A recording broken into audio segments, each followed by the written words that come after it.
Welcome to the Moms of Tweens and Teens podcast. If some days you doubt yourself and you don't know what you're doing, if you've ugly cried alone in your bedroom because you felt like you're failing, well, I just want you to know you're not alone and you have come to the right place. Raising tweens and teens in today's world is not easy, and I'm on a mission to equip you to love well and to raise emotionally healthy, happy tweens and teens that thrive. I believe that moms are heroes, and we have the power to transform our family and to impact future generations. If you are looking for answers, encouragement, and to become more of the mom and the woman that you want to be, welcome. I'm Cheryl Gould, and I am so glad that you're here.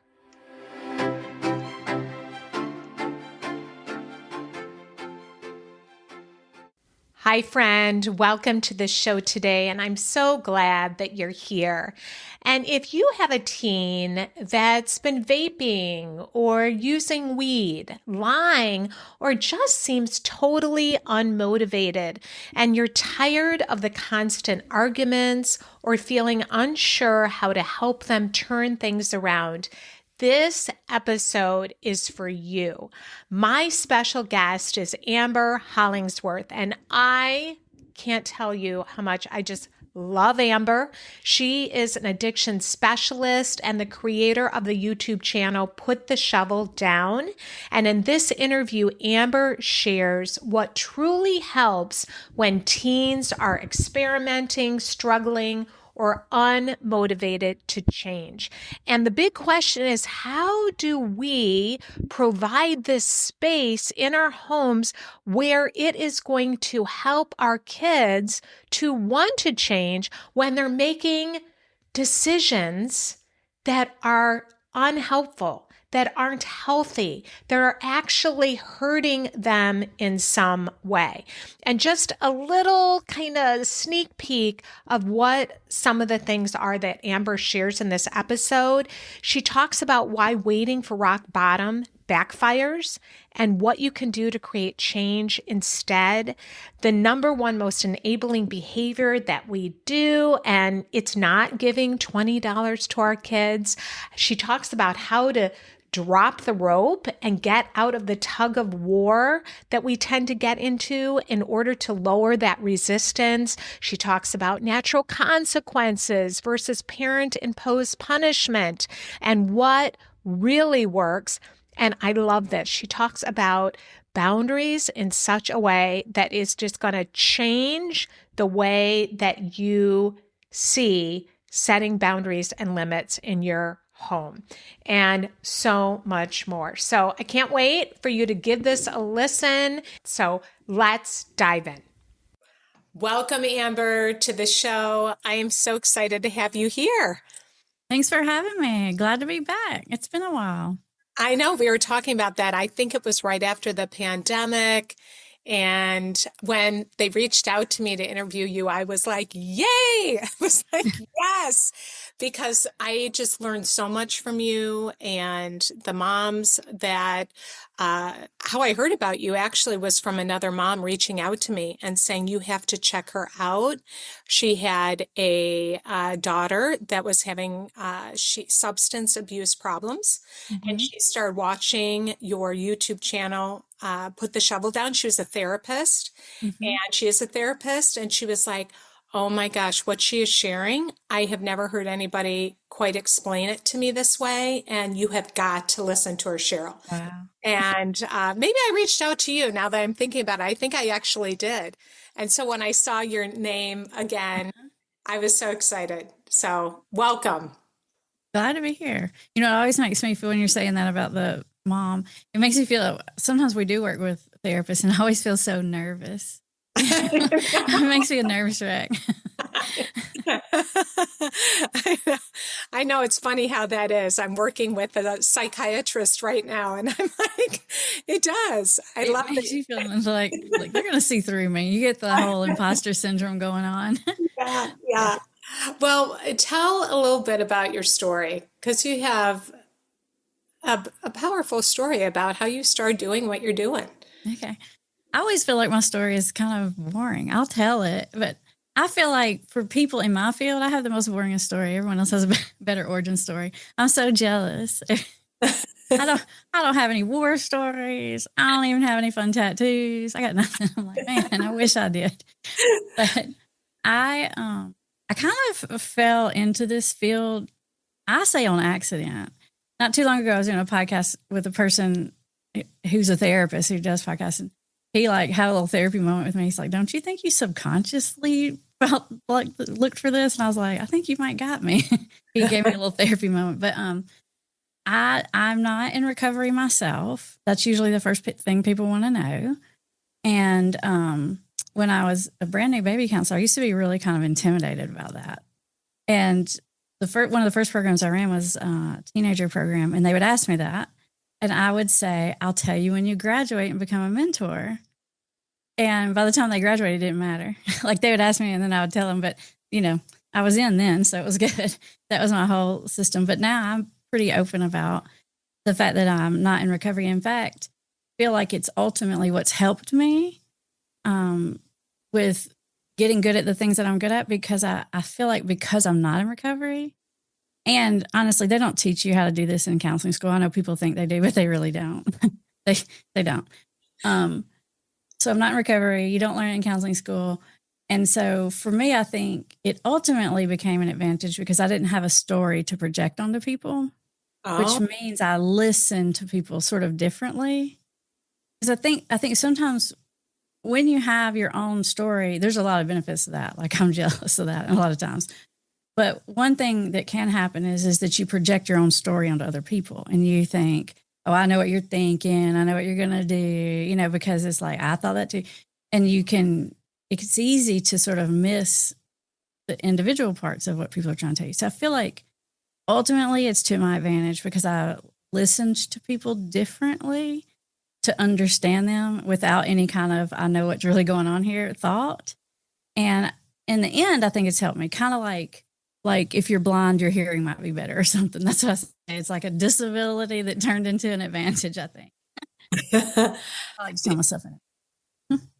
yeah, isn't that interesting? It's kind of like what we all do, that projection piece where we're listening, and as especially as moms, and we put so much on our kids from our own experience, and we interpret what they might be going Mm-hmm. through our own lens. Mm-hmm. And I work a lot on that with moms because they'll be like, "Oh, my son, he's not being social and I think he's getting left out." And they will worry about that. And it's their story about Mm-hmm. how they felt when they were left out as a kid and they didn't feel like they had any friends. So that's kind of like helping them to kind of sort that out and what would that Yeah. like for them. And then a Yeah. lot of times they just have an introverted kid that Mm-hmm. is trying to figure things out. And so and being able to just listen without Mm-hmm. all the stuff that can come up for us. Yeah. That's exactly right. Because I didn't have any context or background to like, I literally, when I first started, I didn't know what I was doing at all. Yesterday I was talking to a client, and he's like in his late 20s or something. He's doing great, and I've been talking to him for a while, and he's trying to figure out what he wants to be, ultimately what he wants to do for a career. He's in recovery, and he said, "Well, you just found what you're good at." And I said, "No, wait a minute, hold on. I did not find what I was good at. Like I started doing it. I'm a hard worker. I'll give you that." I was like, "But I got good at it. I was not good at it. I did not know what I was doing. It's not like a natural skill or something that, a talent or something, but it is learnable." And I think that's the good news, because if I can learn it and I'm not in recovery, I don't even have any cool stories to impress anybody with, and I can get people to want to get sober, then you can too. It's a learnable skill. It really is. And so in the end, I feel like it's kind of good news for people to hear that. Oh, yeah. So there's a lot of hope that you can learn these That's skills. right.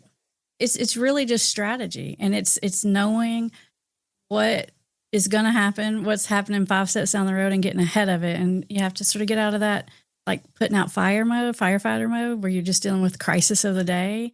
You got to be looking down the road and get ahead of it. And I do think that you can influence people. You hear people say all the time, like, you can't make somebody change. You can't make somebody get sober.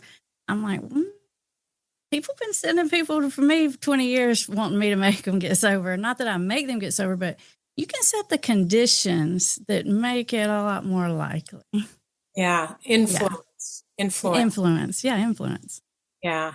Well, you talk about that the saying goes that they have to hit rock bottom. That's right. That's the saying. And you're like, nope. So explain that. Well, I mean, that thought doesn't come from nowhere. There is a little something to it. And that is that people have to get uncomfortable before they're going to want to change something. I mean, if it's all working for them, it's all pros and no cons, they're probably not going to change no matter what you do. But so it is true. People have to get uncomfortable. And it is true that people usually start to consider changing right after something crappy happens. I call them little moments of clarity, but there's like a bunch of them, honestly, a bunch of little bottoms. And it's like, what makes this bottom catch for this person this time and they get sober, long term versus, the 10 times that happened before that and they stayed sober a week or 2 days or something like that. And honestly, there's not a ton of difference. It's not like this one time was that much worse than any other thing. Like when I used to work in detox, and I would say, there'd be a whole group of people, and I would say, and everybody think about the worst thing that ever happened to you related to your addiction. Don't worry, I'm not going to make you say it. Just think about it. And I say, now raise your hand if you used after that thing. And all the hands would go up. Like if you kept going after that worst thing happened to you, because that's the nature of addiction. The definition is keep doing it despite the consequence. So people have this thought that if it gets hard enough for people, if they hit bottom, if they suffer enough, they're going to stop. But that's not quite true. That goes against the rules of addiction, the definition of it. People lose their children, their homes, their careers, their dignity, their freedom, and they keep doing it. So it's not like if it's hard enough, someone's going to stop. In fact, I feel like there's sort of this like prime spot of difficulty. When it gets too hard, people are less likely to get sober. When they lose everything, because first of all, you don't have anything to leverage with them to try to get them to come back over to this side, for one. And actually what happens is they just get comfortable. Like once they're homeless for a while, they get used to it. They're fine with it, and now what? Now what are you going to do to bring someone back? And so it does have to get uncomfortable. But like I said, I feel like there's sort of a sweet spot. Too much, and it's hard to bring someone back. Like if someone's had to do a lot of prison time, it's hard to bring them back. Because what are they going to do now? Like they can't even get a job if they want to, so I don't believe in waiting to hit bottom, I guess is what I'm saying. Yeah. I see people get better from this thing every day, all the time. A lot of very functional people who don't run out of money, who don't lose everything, they turn the ship around. So it gives a lot of hope. That's right. Well, and we were talking before we got on here how a lot of what you teach also it translates, and that's why I was so fascinated when I first started listening to your YouTube channel. That because I was like, oh my gosh, so much of what she teaches really does relate to human behavior and really does relate to moms that have teenagers and what they are going through with them if their kid is maybe not motivated to do what they need to be doing, or maybe they're starting to dabble in drugs and alcohol and vaping and they're like, I have no idea what to do. So I love to talk about that some, but I also just, before we get into that, some moms are asking like, how do I know if this is an addiction or not? How do I know if this is a problem? And what would you say to them? Well, it's tricky when it comes to teenagers, right? Because it's like, well, is this normal experimentation? Not that any drug use or whatever is good. It's not like we're okay with any of it, but it's hard to know, is this a phase? Is this experimentation? But when your kid starts giving up everything else and everything else starts going down the tubes, that's a pretty strong sign. And so what you'll see is you'll see things like all their friend group will change, like their friends they've had in the neighborhood forever or their childhood friends. They'll sort of be around them less. You might even notice that those friends start to get mad at the kid because they kind of know what's going on behind the scenes and they're like trying to talk them out of it. So you'll see that their hobbies, their interests and activities that they've always loved, like let's say they always loved football or whatever, that's all they ever wanted to be since they were 3 years old or something. And now all of a sudden they're like, I think I'm burned out. I don't like my coach. I think I'm going to take the season off. And it's hard because, that could happen, right? You could be burned out. You could just be done with it. But when you start combining a lot of these things together, like the friends are changing, they're not really interested in their old interest anymore. That they're doing some experimentation. The grades start to get crappy. When you put, one sign is, that can be explained away. But when you just start getting a collection of them, that would make me nervous. Mm-hmm. So what do you think? These are some stories that I hear. So my kid is smoking pot up in their bedroom. Yeah. Told them no pot in the house. Right. They keep smoking pot in the house. Yeah. So should I confiscate it? Or, what do I do about that? It's really a difficult question. If it wasn't an underage kid, like if we were talking about adults here, I would say my answer to that would be no, because that's not going to do any good. Like it's common for people to say you can't have drugs in this house, which sounds reasonable, but doesn't work if you're dealing with someone with an addiction. I'm like, if you think you have an addict living in your house and they don't have drugs in your house, you're lying to yourself. Because they're not going to be that far separated from drugs from where they live. Because you'll hear people say that, like, you're going to do whatever you're going to do, but not in my house. I'm like, that's not happening. So if it's a teenager, it's a little bit more complicated because even if you're in a state like where weed is legal, it's not legal for your kid that's underage. So I think you have to decide if you're going to confiscate it, why you're confiscating it. Because I promise you, confiscating is not going to make them not do it.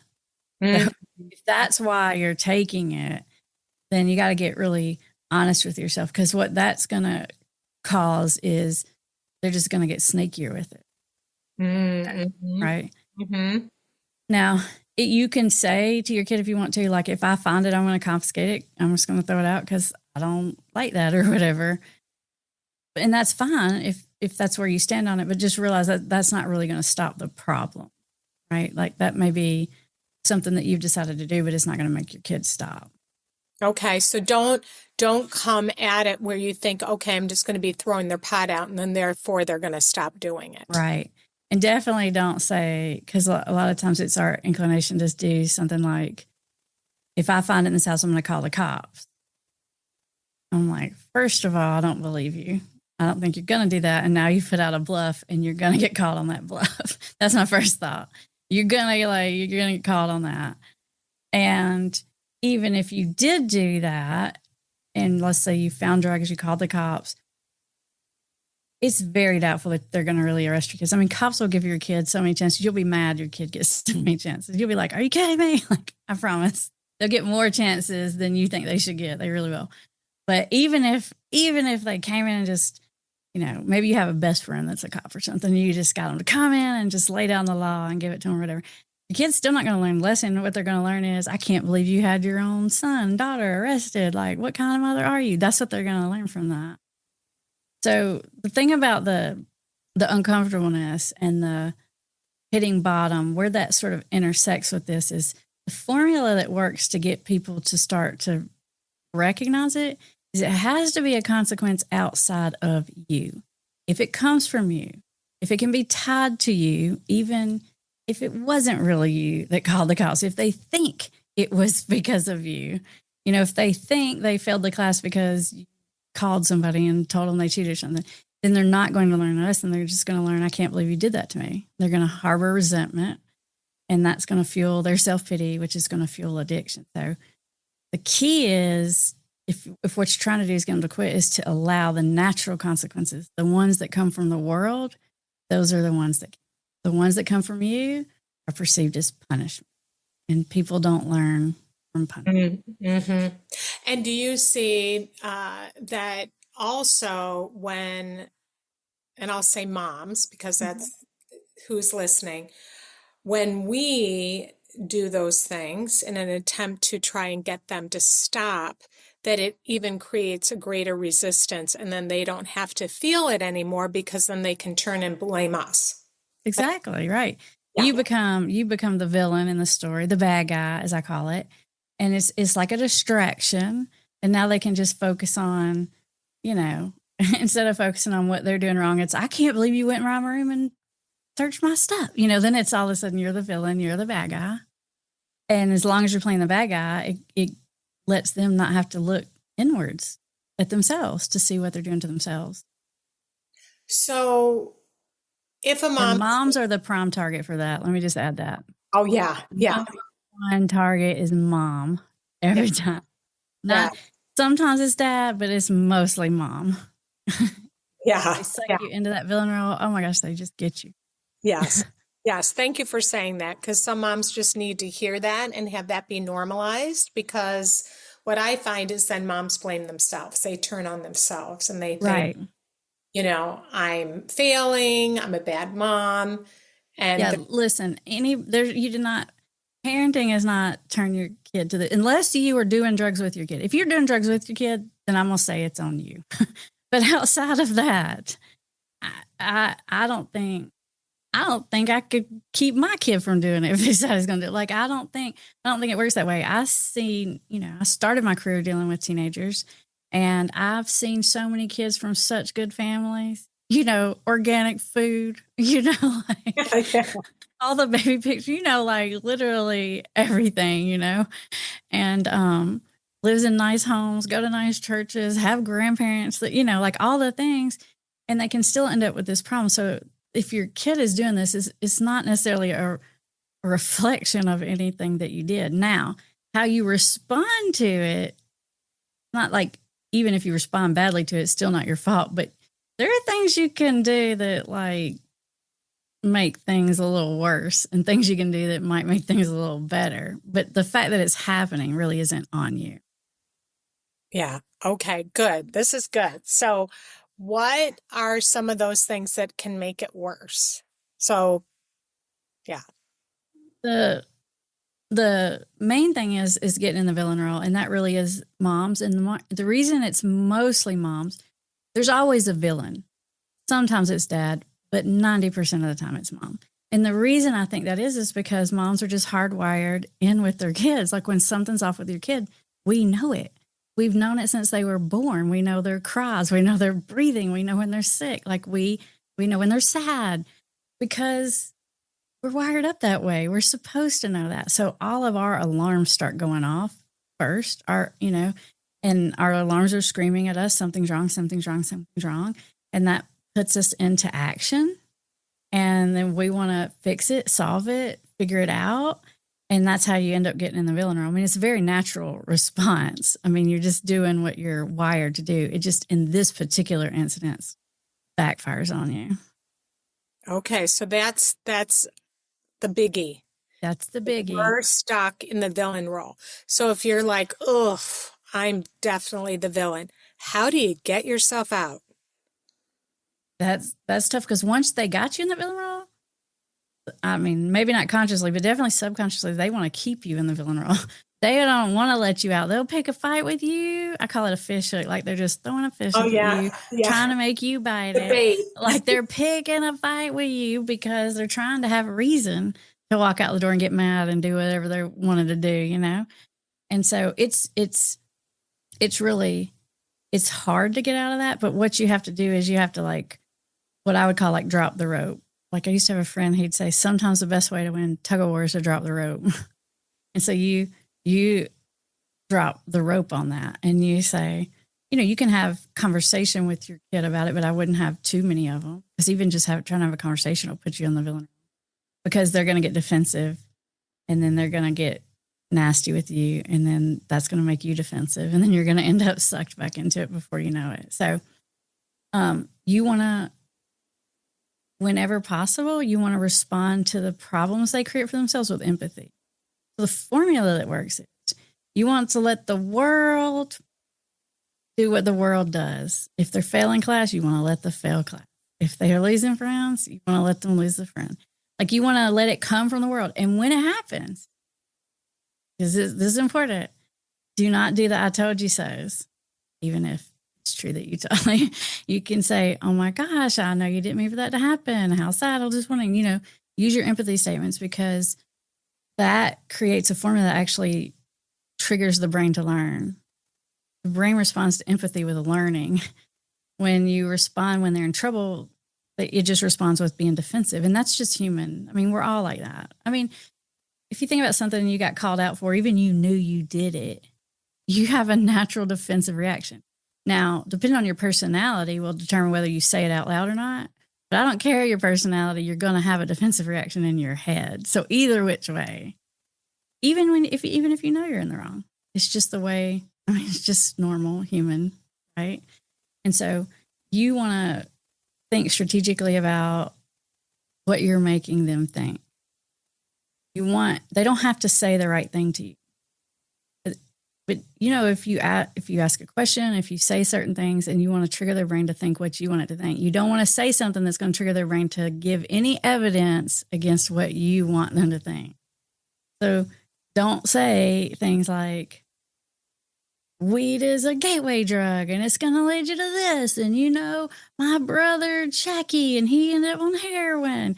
Because immediately, I mean, all that can be true, but immediately they're going to start thinking how you don't even know them, how you're overreacting. You think everybody's doing heroin, because that's a natural reaction. They're going to start defending themselves in their head. And the more they think it, definitely the more they say it, the more they believe it. So it's when you do that, you're causing them to reinforce their own not good beliefs. Okay. And when you say the not good beliefs, you mean about themselves? I mean about the problem, you reinforce their denial. Oh, because they put up that resistance, and it can be your fault rather than them having to learn. It can be your fault, or it can be, oh my gosh, Mom, you don't even get it. You're so uptight. Blah, blah. It's some kind of resistance. And then in their head, they're justifying their decisions, minimizing the situation. And that's, if what you tell yourself, you believe. And so that's what they're telling themselves every time you do that. So it's causing the opposite of what you want and what you intend to. It's kind of it reminds me of maybe seeing a cartoon or something. I don't know, somewhere along the way. It's well, if you had them for your whatever, your wife or your mom, you'd be drinking too. Kind of like that. Exactly it's almost, like that. Creating this, well, gosh, of course I have to drink. Look at what I'm dealing with at home. Or right. Whatever it is. Yeah. Or, when it comes to kids, it's oh my gosh, Mom, you're so uptight. Johnny's mom, she doesn't even care. Other moms, they don't care. You're the one making a big deal. It's just the defensive thoughts, and go in any direction, but it's just reinforcing their denial. Okay. This is great. I'm loving this. It's so helpful.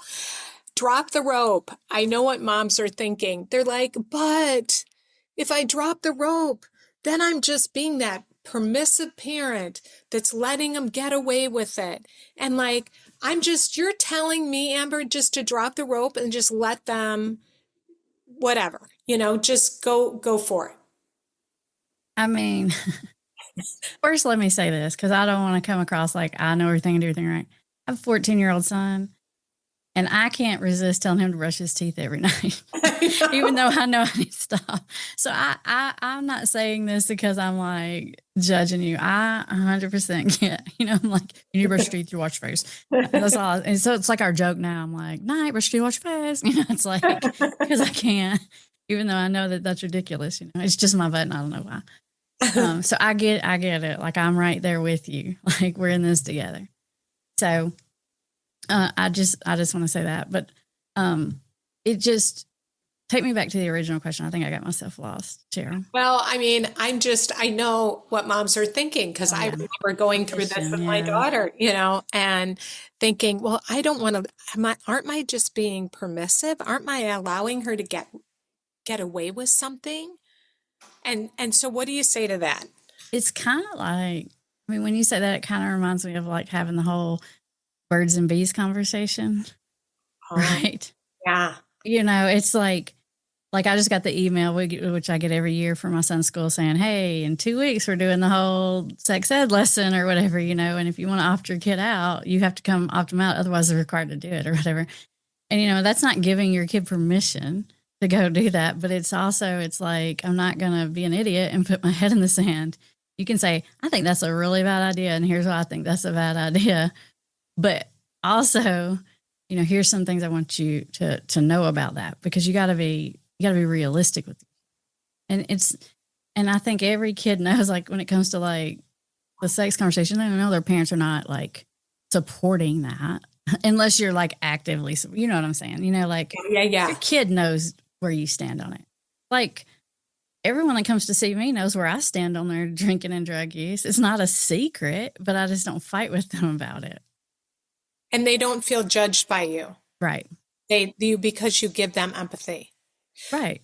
Yeah. So how can parents develop that empathy?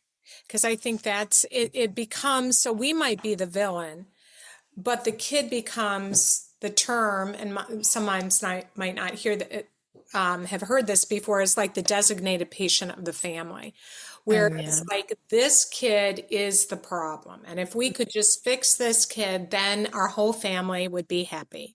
But they're the ones.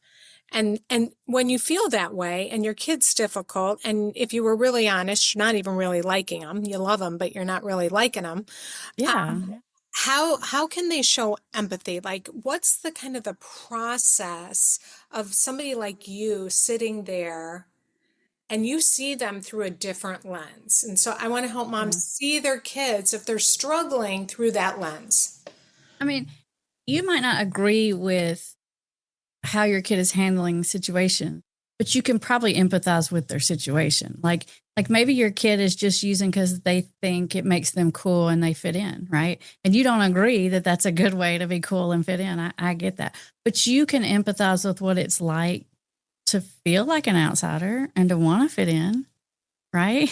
And you can say, yeah, I kind of remember what that's like, and it kind of does suck or whatever, There is a lot of pressure and you do have to make hard decisions. You can empathize with that part, and that's not condoning saying, okay, well, you're off the hook, you can do whatever. But just that empathy with seeing where they're coming from helps them to take their guard down and helps them to think more clearly, and allows your influence to come through. Okay, so like looking at it more from, there's something that they're struggling with.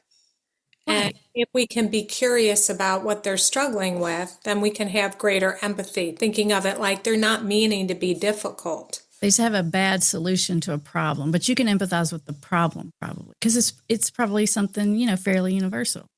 Mm-hmm. Maybe it's, I want to fit in. Maybe it's, I think it's going to make my anxiety better. Maybe it's, I just wanted to try and see what it's like. It's curiosity. Maybe, maybe it's, any number of things, but you can understand that and where they're coming from with that without agreeing to their solution. Yeah. That's helpful. So the first one, we said, drop the rope, stop being the victim or the villain, drop the rope. And then what's something else that you talk a lot about enabling, and, what can we do to get out of that role? Well, the most enabling thing you can do is be the villain. It's much more enabling than all the things that people think of. And the reason I say that is because, most people think about enabling as in like maybe like giving someone money or something. And I'm like, yeah, sure. If you give someone $20, I guess that's enabling. And they might go out and use with it. They probably will. But $20 isn't going to make or break anyone's addiction. It's gone in 5 minutes. But if you act like a screaming fool and lose your mind and become a lunatic, They will literally use that against you and use that as a reason to keep using for 15 years. They'll be telling some counselor that same story about how you wrestled their keys from them or you told them they're messing up their life or whatever it is that you did.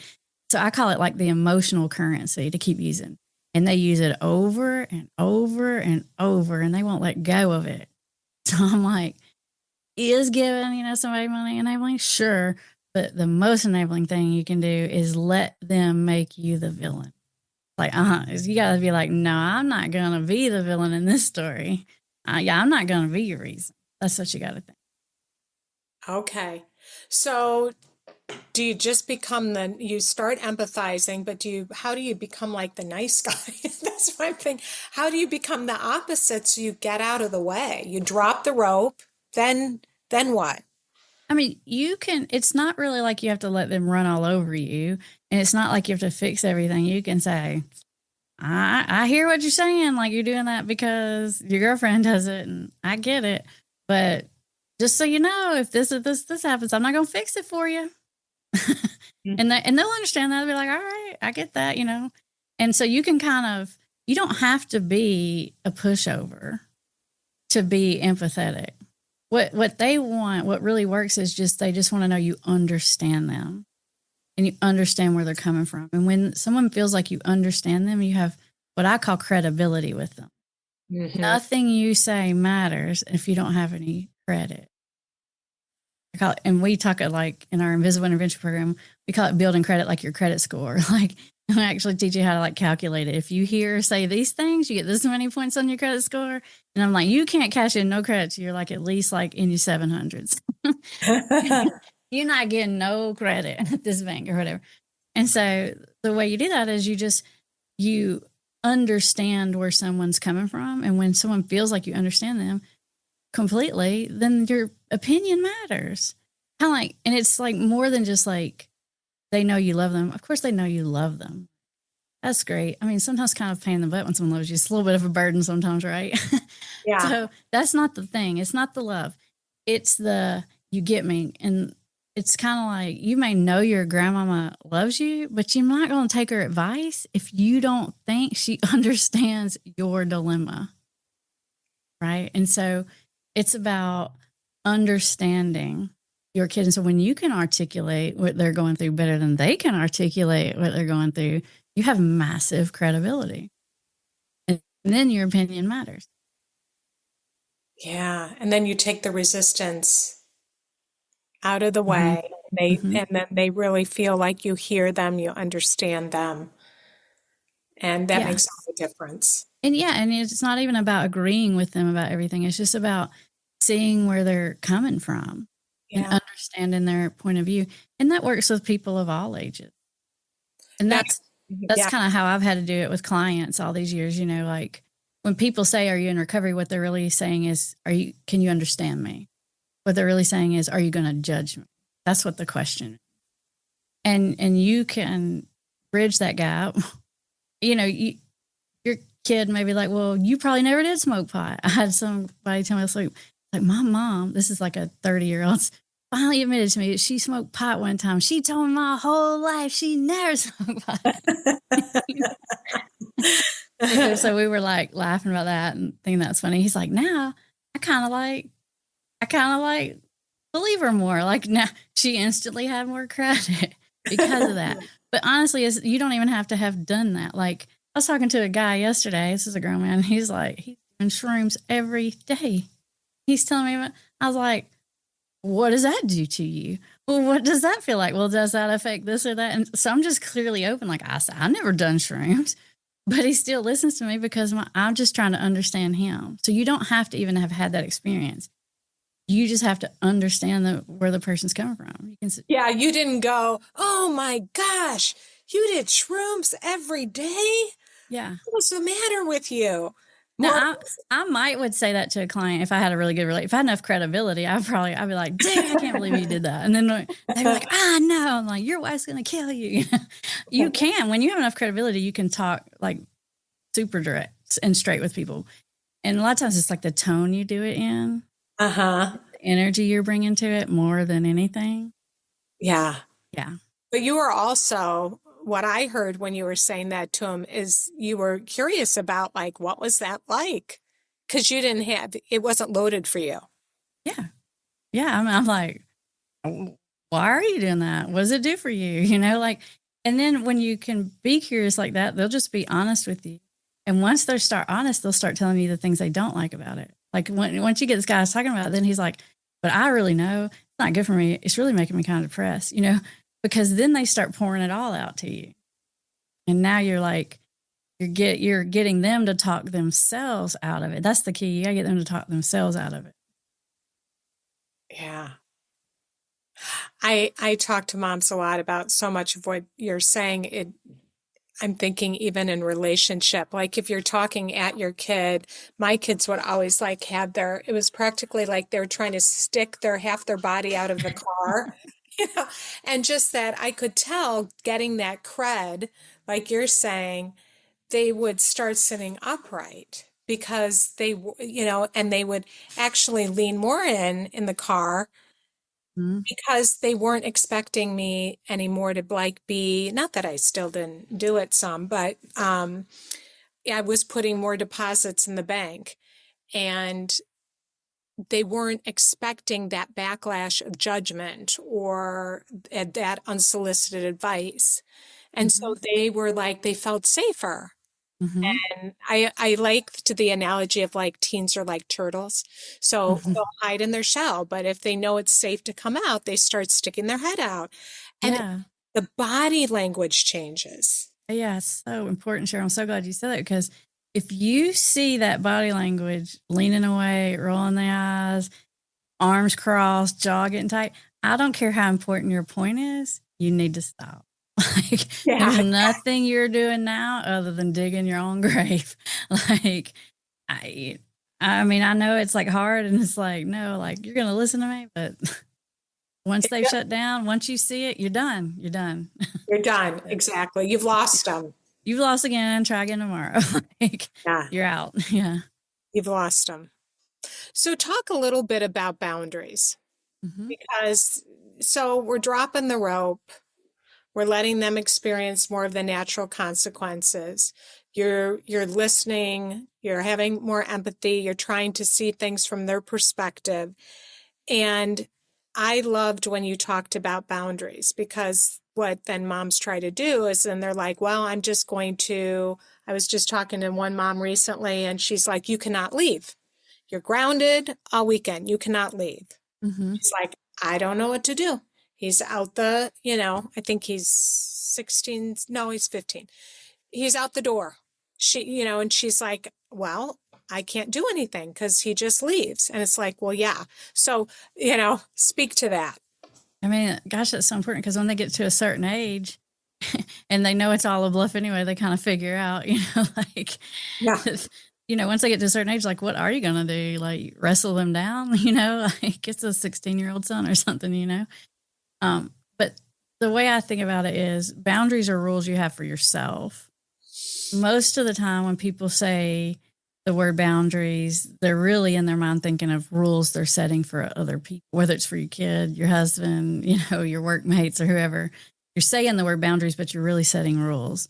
You can't talk to me like that. You can't leave this house. Those are rules. If you can have them, if you want to have them, but you just got to understand the difference in a boundary. A boundary is about your own behavior. Like, okay, but if you get arrested, I'm not picking you up. That's a boundary. If you're talking to me nasty, I'm going to leave the conversation. That's a boundary. Don't talk to me like that. It's a request. It's not even a rule. I don't even know You if I can't call control it. the outcome. Right. Right. So if you can't control the outcome, if you can't control the end result of that, it's not a boundary. Boundaries are for you. The way I like to think of it is like you can build a fence around your own backyard and that's cool, but your neighbor's going to get real mad if you try to build a fence around theirs. Yeah. So you can put rules on yourself, but you can't really put rules on even if they're your child and they're a teenager. Especially when they get to be a teenager, it's like thinking of it like more like I'm a consultant role. I used to make all the parents read the Love and Logic books. I don't know if you're familiar with those. Oh, yes, I yes, love, like, I'm yes, the biggest yes. fan. Like, literally, to me, that's like the God. Yeah, Love That's and Logic. I know. the Yeah. all the parent. There's like for toddlers, for teens, for grown kids. Love all of them. Yeah, Yeah. Those are, yeah, great awesome. books. Mm-hmm. What's his name? Do you remember his name? It's I feel like maybe it was like, was it one guy or two guys? It was like a psychologist or something that wrote it, but I feel like it might have been two people. Two. yeah, I know it's I should know because I've had the books. So anyway, but they're They're good. so good though. They're really They good. really are. And if you want to learn about boundaries, like in the book, they give an example of, the Lehman, kid's not Lehman, doing right? Lehman. what's, is it Lehman, Lehman? I think. Maybe. Okay. Okay. I Okay. can't remember the Keep name, going. but I can remember one of the examples they give is like the kids coming home, they're failing classes, and you say, "It's okay, babe. They got seventh grade every year. No worries." Like that's your problem. You can do it again if you want to. Or like if they're going to college, you could say, "I'm cool with paying for 4 years." Or you take as long as you want to. That's up to you. I'll pay for 4. Or you can say, "I'll pay for the classes you pass." Like that's a rule. That's a boundary. That's what you're going to do and you're not going to do, as opposed to trying to set these rules for other people. Gosh, and if you say that to your kid, I love that. I haven't heard that before. If I read it, I've forgotten it. But I love that because that puts it totally back on them. You see, you say, "Oh, you can redo 7th grade. That's okay." That's going to scare them to death. They're going to see the natural consequences kick in. Then like, oh my gosh, that'll be so embarrassing. What will my girlfriend think? Like that's what I mean by let the world be the bad guy whenever possible. Right. Yeah, rather than us like tell them why they need to study or do this or do that. Yeah. Yeah. Like in the Love and Logic books, what they talk about is like you're letting your kid make their problems your problems. You're taking their problems for them is what you're doing instead of letting them solve problems, letting them have their own problems. Wow. It's always so good to talk to you, Amber. This has been so helpful. And Thank you. It's fun. I can get on a tangent. I can nerd out about it. We could keep going on and on. We'll just have to have you back again. So tell the listeners what you're doing, how they can reach out to you. Who do you work mostly with? So yeah, tell them. Well, the best place to find me is on YouTube. I have a YouTube channel. It's called Put the Shovel Down, which I know sounds like a strange name, but it's a recovery thing. And it means you hit your bottom when you put your shovel down, as in you don't have to keep digging. You don't have to hit that bottom. You don't have to burn all your bridges. You can be done when you say you're done. That's what it means. And on that YouTube channel, there is all kinds. There's literally over 1,000 videos now. And so there's playlists for parents. There's playlists for spouses. There's playlists for people who are trying to conquer addiction. Because we like to look at it from every angle. And there's a playlist on there, I think, called "If Your Kid is Smoking Weed, Watch These Videos" or something like that. There's even like a playlist like that, because that's such a common one when it comes to teenagers. Okay, great. And then they can reach out and consult with you. They can.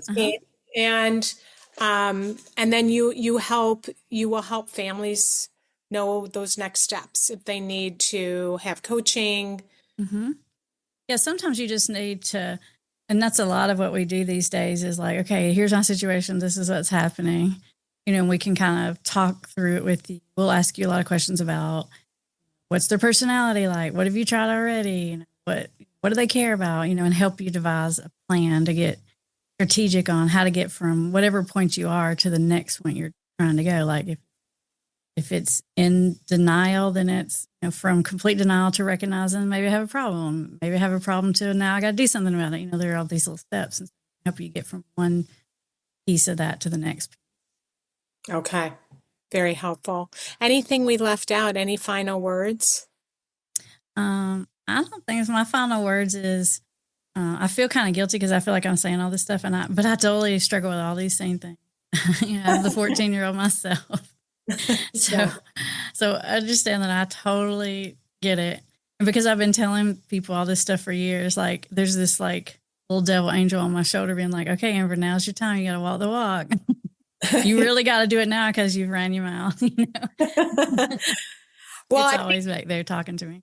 well, I think that's the beauty of why you do what you do and what makes you so good at what you do is because you come from that humility place. And people that are going through it, whether it be parents or people themselves through recovery, Mhm. is you have a humility in it. And it's not like I have all the answers and you've got a problem and I have to fix you. Right.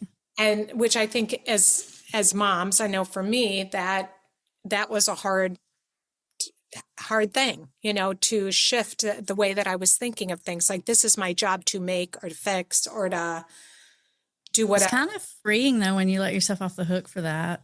Like when you Yeah. really let go of that. Like I had a client the other day said, "What am I going to do? How am I going to get this weekend?" I said, "I don't know. What are you going to do?" you know, Yeah, yeah, yeah. you I know. think I don't she's have going to to. think like I'm paying you for what or whatever. But the truth of it is people already know their answer. You could come with answers all day long, and they're going to be thinking, "Yeah, but they," because they already know. Yeah, They do know. they do know.